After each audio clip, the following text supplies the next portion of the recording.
No sabía que mi familia se reía durante la cena cuando apareció el primer comentario debajo del video.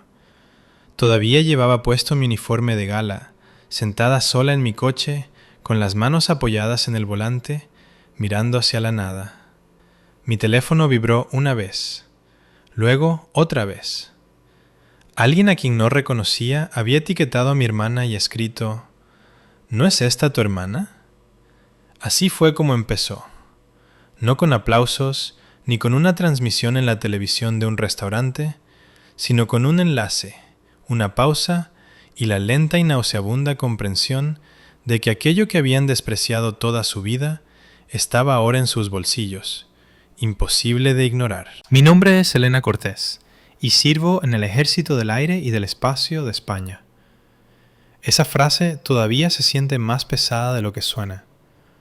No por el uniforme o la responsabilidad, sino por cuántas veces ha sido ignorada. Incluso ahora, después de años de servicio, hay una parte de mí que todavía escucha la voz de mi padre en el fondo de mi cabeza, reduciéndolo a algo insignificante. Solo eres personal de apoyo. Realmente no estás haciendo nada. El correo electrónico llegó un miércoles por la tarde mientras estaba en mi escritorio en la base. Luces fluorescentes, una silla estándar de oficina estatal, una pila de carpetas esperando ser firmadas antes del final del día. Casi lo pierdo porque el asunto parecía una docena de otros que había abierto antes. Notificación oficial de la gala de premios trimestrales. Hice clic sin pensar, leí por encima el primer párrafo, luego me detuve y volví al principio. Mi supervisor había enviado un expediente para mi candidatura semanas antes. Yo no esperaba que llegara a ninguna parte.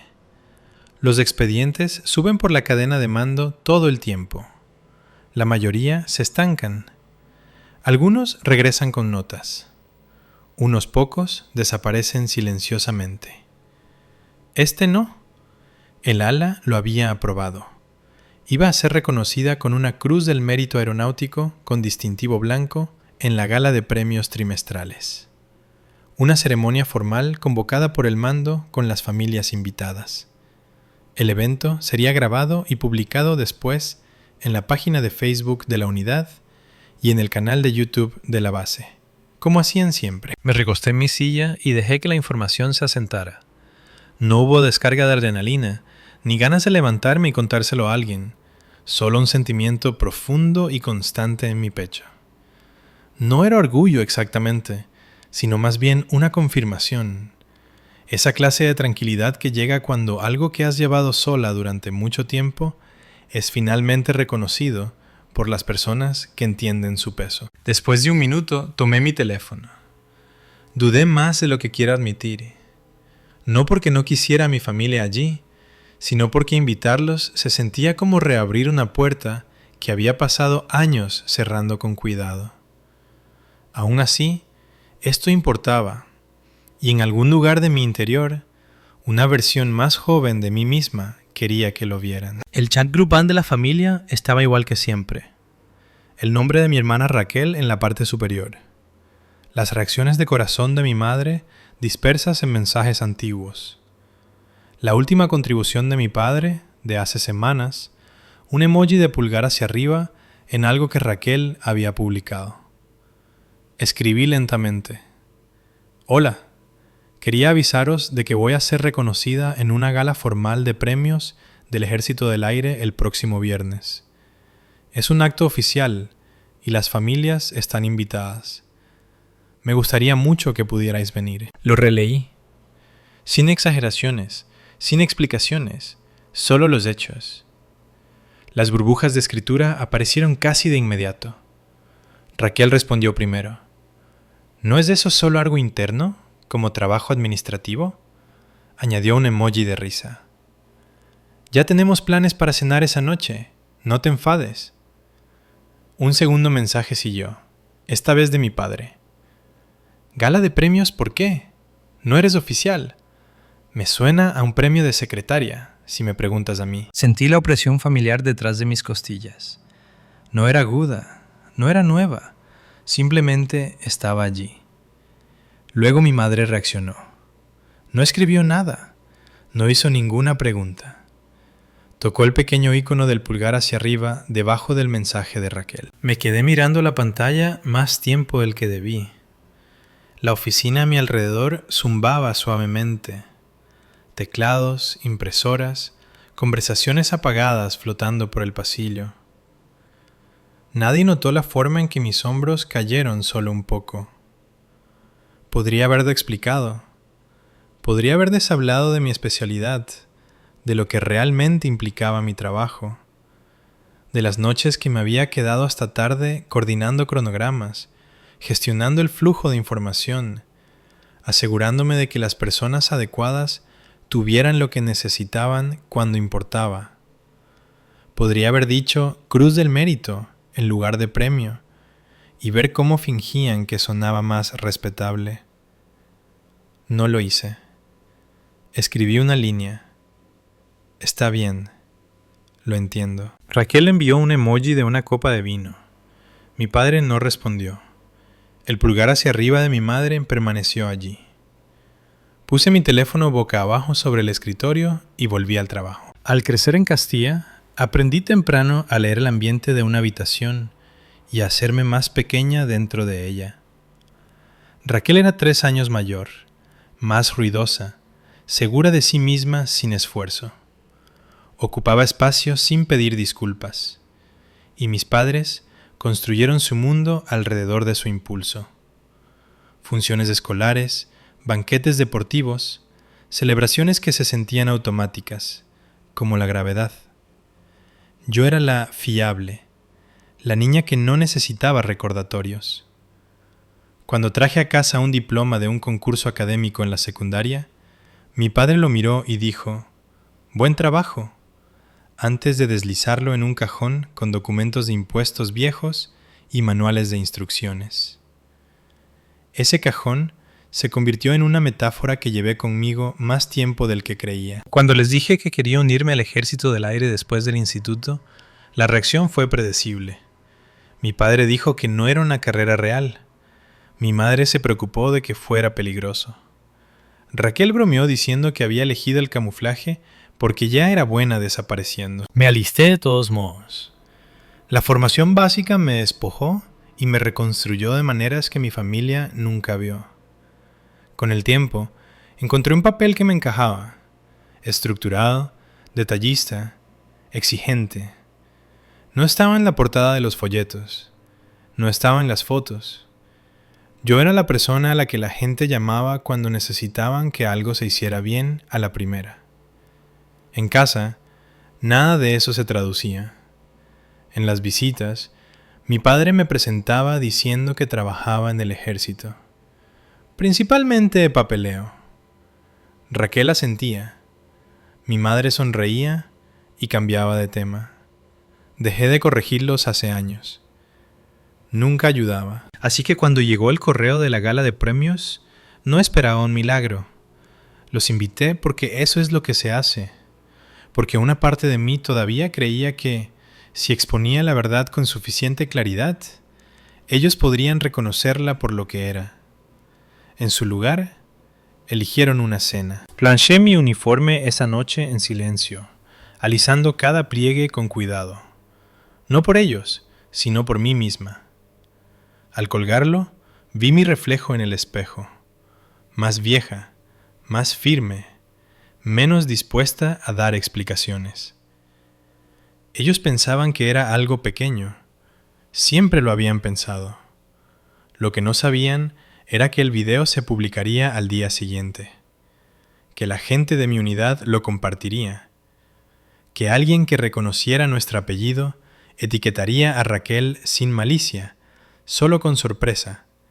Y una vez que algo así existe en Internet, tiene una forma de encontrar a su audiencia, estén listos o no. Hay familias que se pelean a gritos, que dan portazos y dicen cosas de las que se arrepienten, y luego pasan años reparando el daño.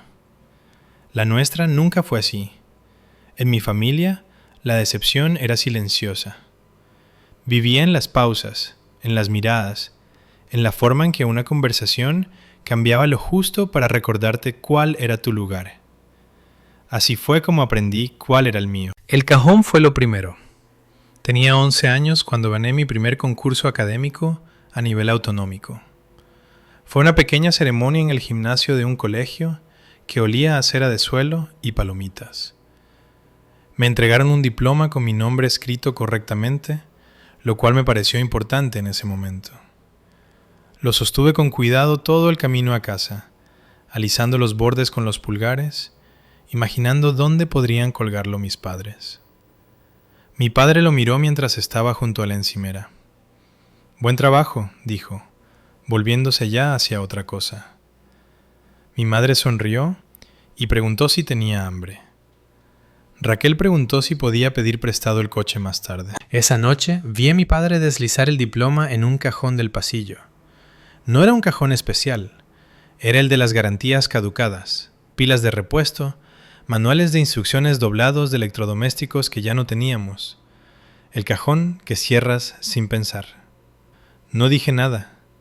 Solo memoricé el sonido que hacía al cerrarse. Las cosas de Raquel iban a las paredes. Era el tipo de niña que los adultos amaban de inmediato. Segura, expresiva. Hablaba como si esperara ser escuchada. Y la mayoría de las veces tenía razón. Cuando ganaba algo, se anunciaba. Cuando fallaba, se discutía largo y tendido, enmarcado como un contratiempo en una trayectoria por lo demás impresionante. Yo era fácil, de bajo mantenimiento. Mis padres usaban esa palabra como un cumplido. Aprendí a traducirla pronto. No requieres mucha atención. Mi padre, Ricardo, valoraba los resultados que podía explicar rápidamente a otras personas. Cifras de ventas, ascensos, títulos de trabajo que tuvieran peso sin necesidad de contexto. Le gustaba decir cosas como, si importa, la gente lo sabrá. Se refería a la visibilidad, se refería al estatus. Mi madre, Lucía, creía en la armonía, o al menos en la apariencia de ella. Evitaba el conflicto de la misma manera que algunas personas evitan el mal tiempo, entrando en casa y esperando que pase. Cuando mi padre despreciaba algo que a mí me importaba, ella me apretaba el hombro más tarde y decía, «Ya sabes cómo es», como si eso lo explicara todo. Al llegar al instituto, el patrón estaba establecido. Raquel ocupaba el centro del escenario. Yo me movía por el fondo, competente y callada. Los profesores elogiaban mi ética de trabajo. Los orientadores decían que me iría bien en cualquier lugar. Mis padres asentían, satisfechos de que estuviera en el camino correcto, aunque no estuvieran seguros de a dónde llevaba ese camino. La primera vez que mencioné el Ejército del Aire fue durante la cena. Nada dramático, solo una frase. Estoy pensando en alistarme después de la graduación. Mi padre ni siquiera levantó la vista de su plato. ¿Por qué? Quiero algo estructurado, dije. Quiero servir. Raquel se rió. Eso es lo que dice la gente cuando no sabe qué más hacer. Mi madre frunció el ceño. Es peligroso. Mi padre finalmente me miró. No es una carrera, dijo. Es una solución temporal. Recuerdo haber asentido como si estuviera considerando su punto de vista, aunque algo en mí ya había tomado la decisión. No me uní para rebelarme. Me uní porque el Ejército del Aire ofrecía algo que mi familia nunca tuvo. Expectativas claras, estándares claros. O los cumplías o no. Sin adivinanzas, sin leer entre líneas. La instrucción básica fue dura de maneras que esperaba y más dura de maneras que no. Pero fue justa. El esfuerzo importaba. La precisión importaba. La responsabilidad importaba. Cuando flaqueaba, me corregían. Cuando mejoraba, se notaba. Nadie me pedía que fuera más ruidosa o más brillante. Me pedían que fuera fiable. Eso se sintió como un alivio. Cuando me gradué y envié una foto a casa con el uniforme, erguida, con la cinta de identificación impecable, mi madre la enmarcó. La puso en el estante del pasillo. No en el salón, no en el despacho, en el pasillo. Mi padre la miró y dijo: «Entonces, ¿cuál es el plan después de esto?» Después de esto, como si fuera una fase pasajera. Con los años encontré mi lugar. Me especialicé en una función que se ajustaba a mis fortalezas: coordinación, gestión de información, resolución de problemas bajo presión. No era glamuroso, no pretendía serlo, era esencial. Mi supervisora lo notó, luego su supervisor. Los expedientes subieron por la cadena. La mayoría de las veces no bajaba nada. Eso era normal. Aprendí a no anunciar cosas en casa. Cuando gané una mención honorífica al principio, envié una copia de la citación a mis padres por correo. Mi madre llamó para decir que la había recibido. «La he puesto en un lugar seguro», dijo, «con tus otros papeles importantes». No pregunté dónde. Cuando iba de visita durante las vacaciones, mi padre me presentaba a los vecinos diciendo que trabajaba en el ejército, en la parte de apoyo.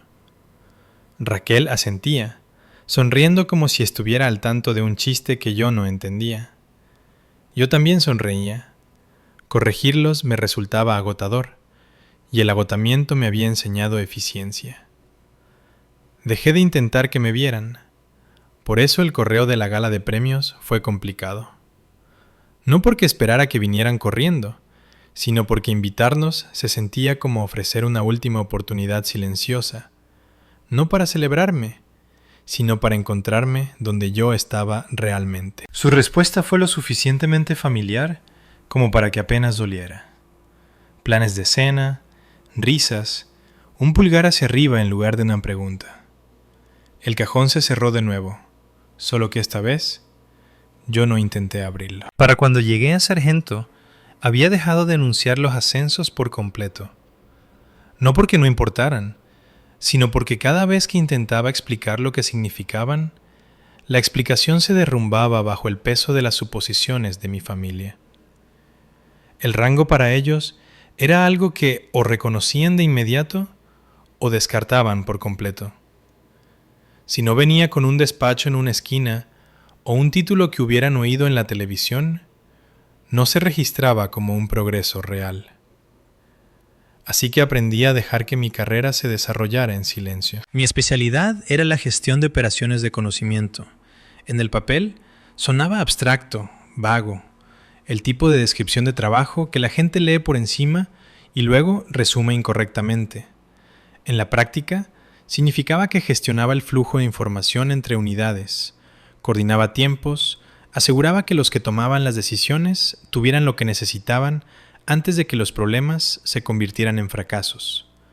No era glamuroso, no era visible y era absolutamente crítico.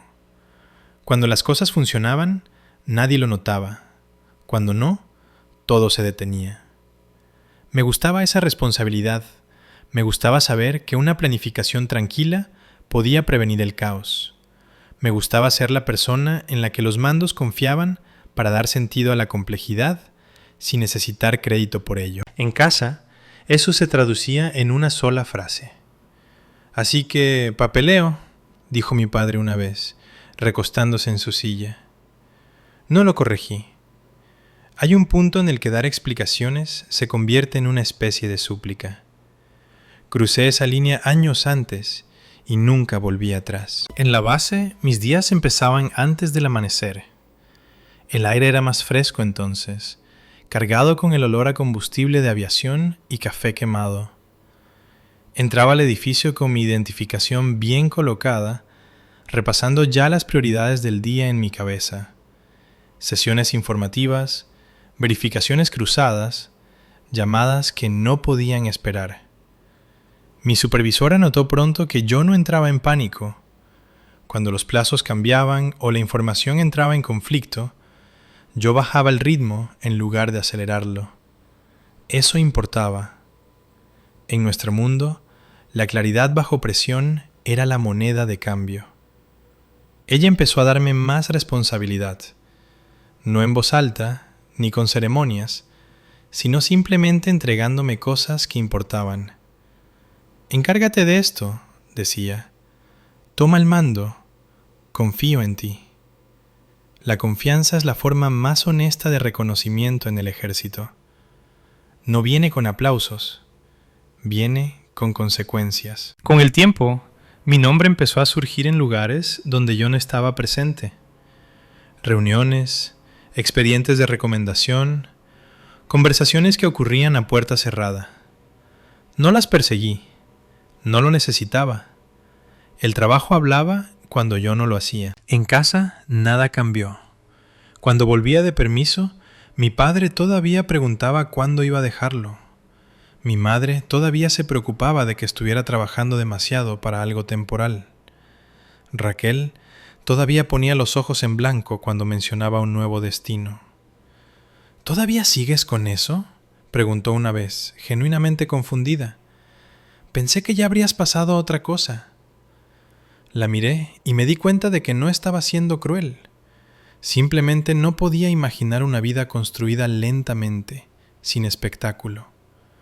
Fue entonces cuando dejé de esperar comprensión. El expediente de premios que finalmente llevó a la gala comenzó como todos los demás, silenciosamente.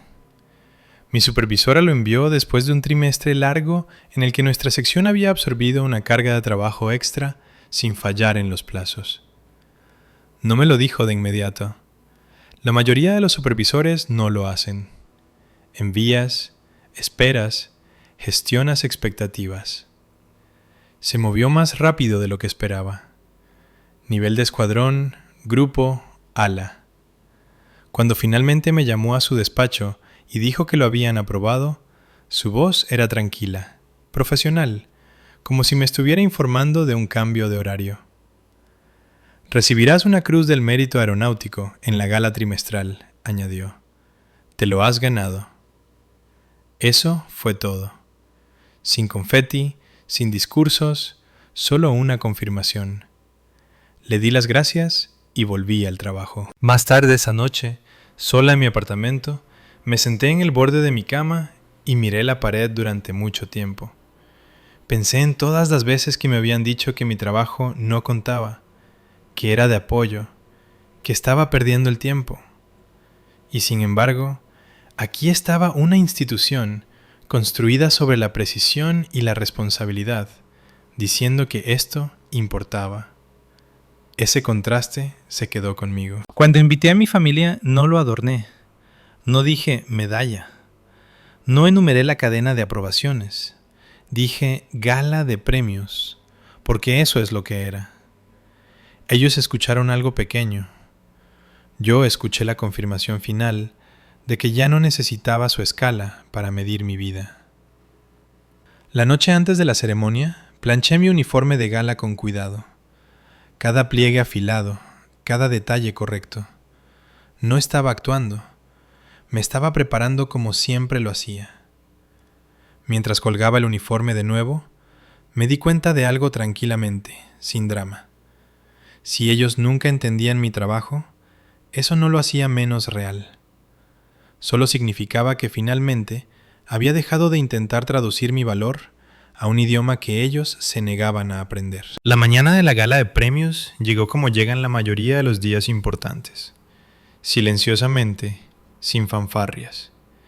Sin sentido del destino, sin música dramática, solo una alarma a las 5:00, el peso familiar de la rutina y el suave zumbido de la base despertando fuera de mi ventana. Me moví durante mi mañana en piloto automático. Ducha, café, el uniforme extendido con el tipo de cuidado que no tenía nada que ver con los nervios y todo que ver con el respeto. Revisé cada detalle como siempre hacía. Cintas alineadas, zapatos pulidos, insignias rectas. Cuando pasas años en el ejército, la preparación se convierte en un lenguaje. Es como dices, me tomo esto en serio, sin necesidad de anunciarlo. En el trabajo, nadie trató el día como algo especial. Eso también era normal. Un rápido «buena suerte esta noche» de mi supervisora, un asentimiento de un colega que sabía lo que significaba la ceremonia, pero no sentía la necesidad de dramatizarlo. Los plazos seguían existiendo. Los correos seguían llegando. La misión no se detenía por un reconocimiento. Esa estabilidad me mantuvo con los pies en la tierra. A última hora de la tarde conduje a casa y me cambié en silencio. El apartamento se sentía más pequeño con el uniforme puesto, como si las paredes se inclinaran para escuchar. Vi mi reflejo en el espejo y me tomé un momento no para admirarme, sino para registrar la distancia entre quién era yo y quien mi familia todavía pensaba que era. Luego tomé mi teléfono. Sin mensajes nuevos en el chat grupal, sin cambios de opinión de último minuto, ningún tal vez podamos pasarnos después de cenar. Solo un silencio asentado y completo. Dejé el teléfono y me fui. La gala se celebró en la base, en un gran salón en el que había estado docenas de veces para sesiones informativas y eventos obligatorios. Esa noche se veía diferente. Las mesas estaban vestidas con sencillez. Las banderas estaban en posición de firmes a lo largo de las paredes. Se había montado un pequeño escenario en la parte delantera, flanqueado por un atril y una pantalla para diapositivas. Las familias llenaban la sala en grupos, cónyuges ajustando chaquetas, niños inquietos en las sillas, padres mirando a su alrededor con esa mezcla particular de orgullo e incertidumbre que surge al estar cerca de algo formal y desconocido. Noté esos detalles porque siempre lo hacía. La observación se había convertido en mi segunda naturaleza. Tomé mi asiento con mi unidad. Había una silla vacía a mi lado, sobre la que nadie hizo comentarios. La ceremonia siguió un ritmo familiar.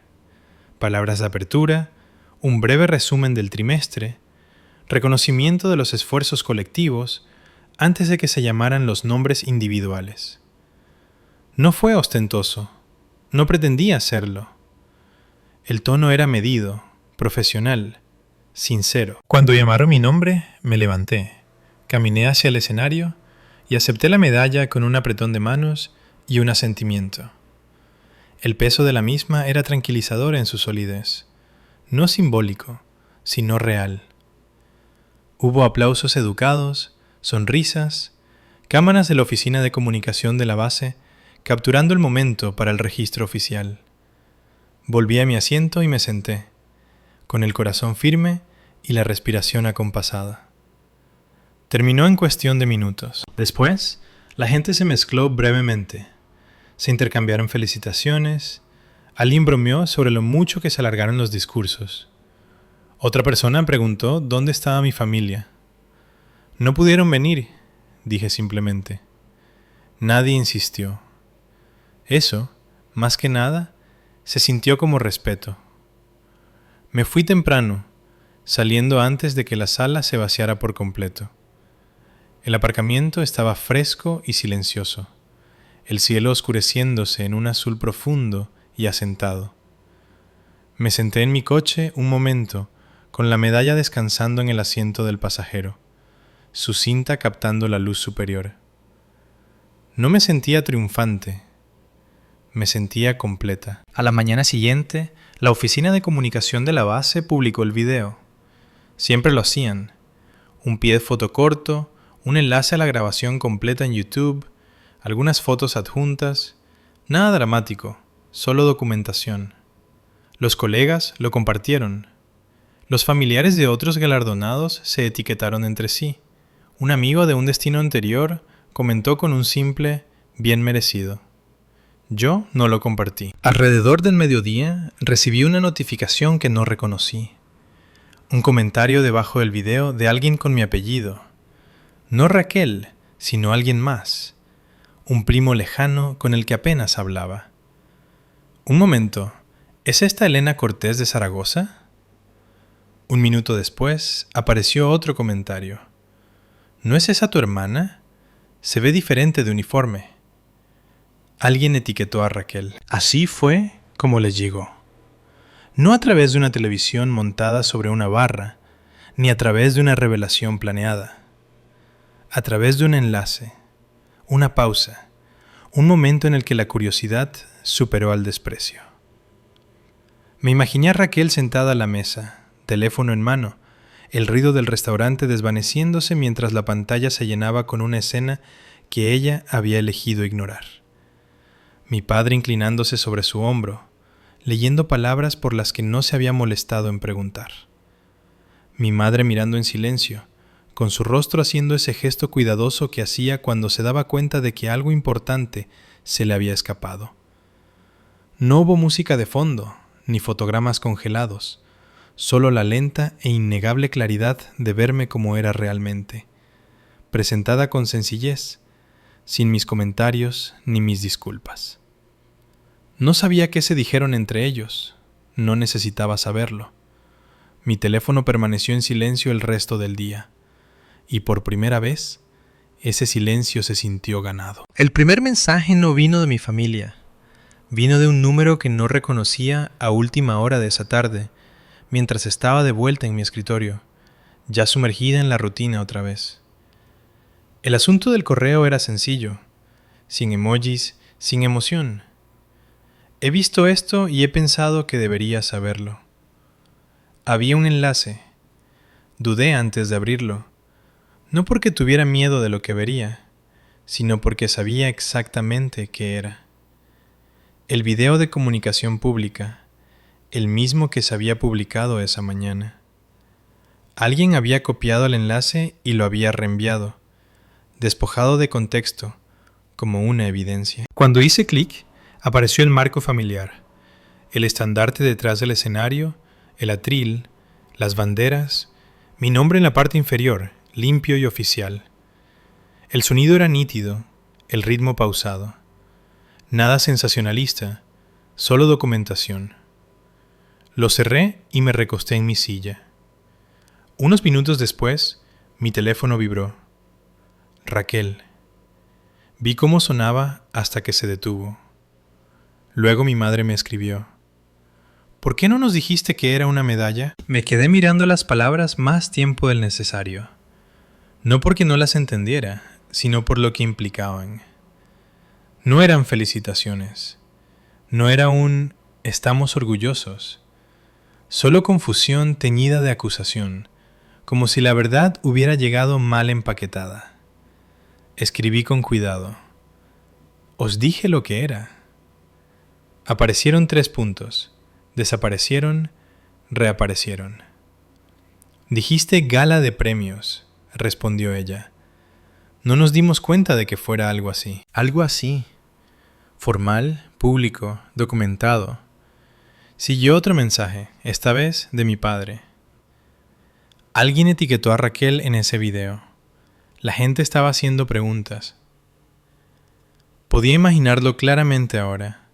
El teléfono de Raquel iluminándose en la mesa, una etiqueta en los comentarios, el reconocimiento casual de un primo, la pausa incómoda cuando ganó la curiosidad, el volumen del restaurante bajando mientras el video se reproducía en una pantalla pequeña en lugar de una televisión colgada. Sin gran revelación, solo incomodidad. Quedamos como tontos, añadió mi padre. Allí estaba. No un lo siento, no un me equivoqué, solo lo que más le importaba a él, cómo se reflejaba aquello en ellos. Exhalé lentamente y respondí. Yo no hice nada para que quedaréis de ninguna manera. Os invité. La respuesta no llegó de inmediato. Cuando lo hizo, no fue lo que esperaba. ¿Por qué no lo explicaste mejor?, escribió mi madre. Sentí que algo se asentaba detrás de mis ojos. No era rabia ni tristeza, sino una especie de reconocimiento agotado. Esta era la misma pregunta que me habían hecho toda mi vida, formulada de manera diferente cada vez. ¿Por qué no nos hiciste entender? ¿Por qué no te tradujiste a algo más fácil de aceptar para nosotros? Dejé mi teléfono y terminé mi jornada laboral. Esa noche no volví a saber de ellos. A la mañana siguiente no hubo nada, ni llamadas ni mensajes. El chat grupal permaneció en silencio, congelado en el último mensaje, como una puerta dejada entreabierta, pero que nadie cruza.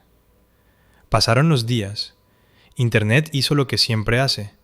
El video acumuló un número modesto de visualizaciones, comentarios de gente de la base, algunas notas de apoyo de cónyuges de otros militares. Nada viral, nada dramático, solo un registro que existía y que no podía borrarse. Seguí con mi vida. La primera señal de movimiento llegó casi 2 semanas después. Fue mi madre. Llamó a media mañana, lo cual era inusual. Solía escribir primero. Miré el teléfono sonar, consideré dejarlo pasar. Luego respondí.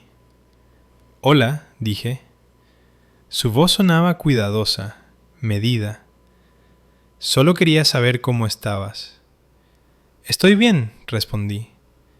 Lo sé, dijo ella rápidamente. Quiero decir, ¿cómo va el trabajo? Allí estaba, el acercamiento tentativo. No una disculpa, ni una celebración, solo curiosidad, frágil y poco practicada. Hay mucho lío, dije, como siempre. Ella hizo una pausa. Tu padre volvió a ver el video, añadió. No dijo mucho. No me sorprende. Otra pausa. Le envió el enlace a su hermano, dijo. No añadió nada, solo el enlace. Cerré los ojos brevemente. Eso era un progreso en su propia forma muda. Mi padre no hablaba fácilmente de sentimientos. Compartía artículos en su lugar, enlaces, pruebas sin comentarios. Vale, dije. Después de eso, el contacto siguió siendo mínimo pero diferente. Mi madre escribía una vez a la semana, preguntas cortas, tono neutral, sin exigencias. Mi padre envió 2 mensajes durante el mes siguiente, ambos breves. He visto algo sobre el ejército del aire en las noticias hoy. Me he acordado de ti. Raquel permaneció en silencio. No llegó ninguna disculpa, ninguna confesión de arrepentimiento, ningún cambio dramático. Y curiosamente, eso se sentía bien. Una tarde, después de otro día largo, me senté en mi sofá con el teléfono en la mano y me di cuenta de algo importante. Ya no estaba esperando, ni a que admitieran nada, ni a que dijeran las palabras correctas. El cambio ya había ocurrido, no en ellos, sino en mí. Habían visto el trabajo. Se habían visto obligados a enfrentarse a ello sin mi ayuda, sin mi marco de referencia. Y ahora se estaban ajustando, lenta y torpemente, de forma incompleta. Eso era todo lo que iba a conseguir. Y por primera vez, era suficiente. Las semanas que siguieron se asentaron en un ritmo que se sentía extraño pero no desagradable. No pasó nada dramático. No hubo discusiones explosivas ni reconciliaciones lacrimógenas, solo espacio real esta vez. No el tipo de espacio creado por la evitación, sino el moldeado por la aceptación. Noté la diferencia en pequeñas cosas. Mi madre dejó de hacer preguntas que llevaban una intención oculta. No intentó redirigir mi vida hacia algo que ella entendiera. En su lugar, preguntó cosas que nunca antes había preguntado. ¿Cuánto duraban mis jornadas? Si me gustaba mi destino actual.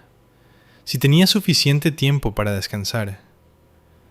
Las preguntas llegaban con vacilación, como un idioma que todavía estaba aprendiendo. Mi padre permaneció distante, pero no despectivo.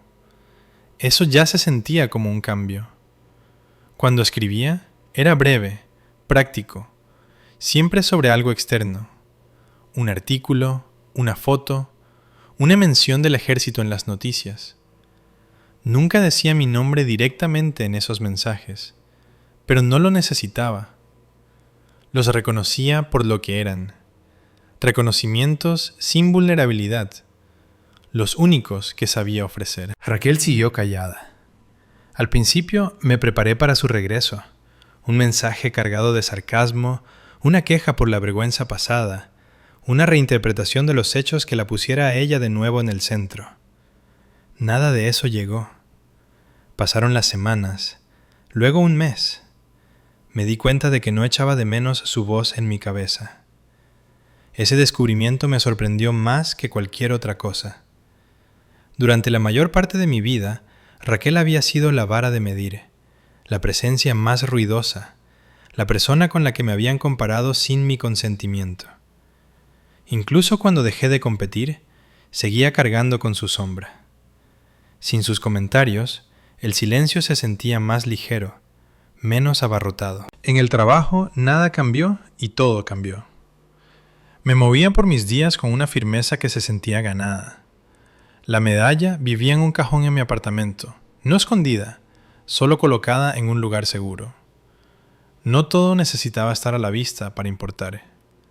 Esa lección me había llevado años aprenderla, y no me interesaba desaprenderla ahora. Una tarde, volvía de una reunión cuando mi supervisora me alcanzó en el pasillo. «Oye», dijo, «¿cómo está tu familia?» Consideré la pregunta. «Se están ajustando», respondí. Ella sonrió con complicidad. «Suele ser así». Me llamó la atención entonces cuántas personas a mi alrededor habían vivido versiones de esta historia. No solo en el ejército, sino en cualquier lugar donde la disciplina y el sacrificio no se traducían limpiamente en una conversación de sobremesa. En cualquier lugar donde el trabajo importara más que la apariencia. Más tarde esa noche, mi madre volvió a llamar. «He hablado con tu tía hoy», dijo. «Ha mencionado el video». Esperé. «Dijo que debía de haber mucha confianza para que tu supervisora propusiera tu nombre», continuó mi madre. «No sabía que funcionaba así». «Así es», dije suavemente. Otra pausa, luego más bajo. Debería haber preguntado más. Ahí estaba, no una disculpa, sino una apertura. «Estoy aquí ahora», añadió, casi como si estuviera probando las palabras. «Lo sé», dije. Después de colgar, me quedé con ese sentimiento durante mucho tiempo. No era alivio ni vindicación, solo comprensión. La gente no siempre cambia porque tú te expliques mejor. A veces cambian porque la realidad llega sin su permiso y se queda.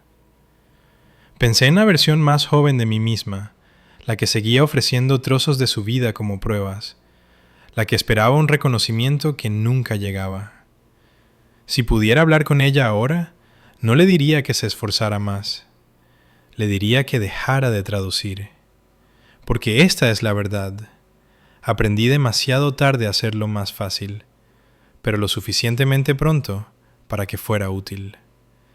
No puedes forzar a la gente a valorar lo que ya han decidido minimizar. Lo que sí puedes hacer es vivir de una manera que ya no requiera su aprobación. La distancia entre mi familia y yo no desapareció. Se aclaró, tomó forma. Y una vez que tuvo forma, dejó de doler. Se convirtió en algo por lo que podía navegar, algo que podía elegir. Y en esa elección encontré una calma que nunca antes había tenido. Hay un momento después de un día largo en el que la base se silencia de una manera particular. Los motores se detienen. Los pasillos se vacían. Las luces suman suavemente, constantes e indiferentes. Es el tipo de silencio que no te pide nada. Simplemente existe. Es entonces cuando suelo respirar y hacer balance. La ceremonia había ido y venido.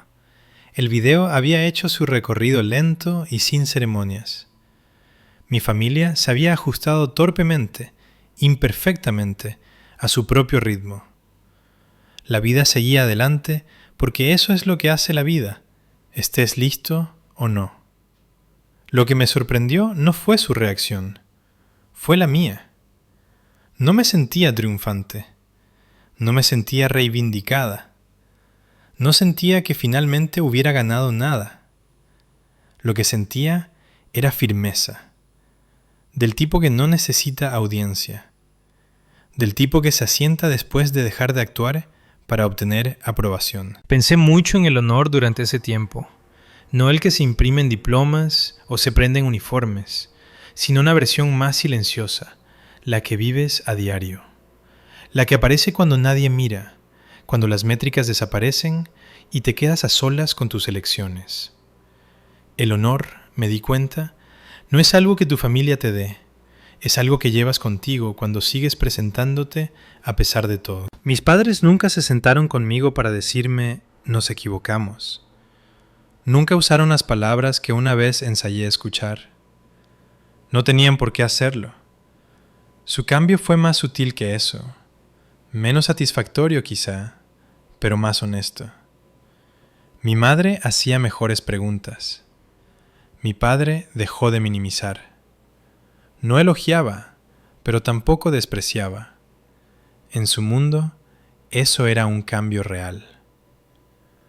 Raquel permaneció distante.